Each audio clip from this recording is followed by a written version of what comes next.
So we need an alternative party that's free of any other negative aspects and politics in the background, that isn't seen as a divisive sort of attitude on things.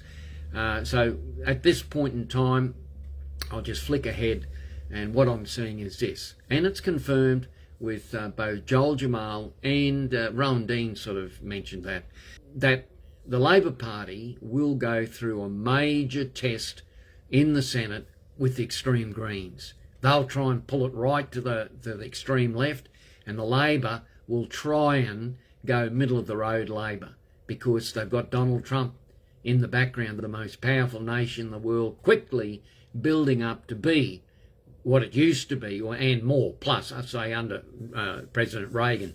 So Trump's not wasting any time. He's just going to the top real quick. And Nigel Farage's not wasting any time. He's basically, he'll be Prime Minister very shortly. Nigel and Donald Trump, same mentality, same achievers, and I'm looking forward to when Nigel Farage is the Prime Minister of the UK. It may happen this year, early next year. So, in Australia, good luck, old Albo. You'll now be fighting your so-called little bedmates with the radical Greens in the Senate. They'll cause all sorts of troubles. They'll take the wind out of the sails of Labor, whatever Labor tries to do, even though people say, oh, well, they've got the same policies. Well, they sort of have, but one's extreme would pull this way. Labor probably don't want to go all that way. They want to sort of stay in the middle of the road of the socialist agenda, and especially when they're jostling between one handshake over with China, with the iron ore and everything else, and the other handshake or the other foot appeasing Donald Trump, who's got a lot of power to change things in Australia overnight if he wants to. So how they play that game, and remember, Donald Trump's I've read his book, or part of it anyhow. He's a relational sort of dealer. So if you deal with him in a relational way, that's how he deals. He doesn't deal with a whole lot of BS and bureaucracy. He's anti-BS and bureaucracy. He's a straight shooter. With straight shooters, you talk to them eye to eye, person to person. That's how he deals, on the phone. Let's have a talk. And then he'll work out a win-win deal. Now, Trump's got all the cards. That's why his name's Trump card. So when Australia deals with the USA, it's got to be in a positive way. It can't be in a negative way, for God's sake. Just think about that for a little while, folks.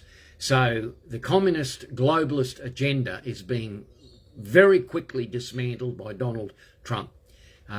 In Australia, the Communist Party or the Labor Party and the Greens are trying to hang on to that agenda, and it's like a cat slipping down a glass wall. It's all imploding for them. So the alternative for Australia is to actually have a proper Conservative Party, and that ain't the Liberals.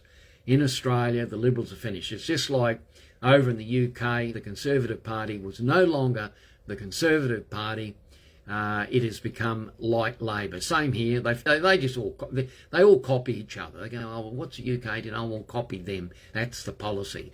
Well, good luck to you, Labor and Greens. My prediction, and my original prediction, was a hung Parliament, and it sort of didn't turn out this election. I thought, that's what I saw, in the spirit.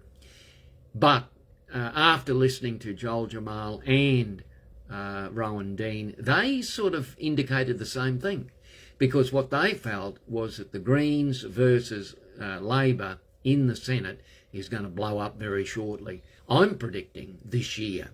I'm predicting that probably October, November this year, that will lead to a double dissolution, because if the Greens prevent Labor from enacting acts of Parliament,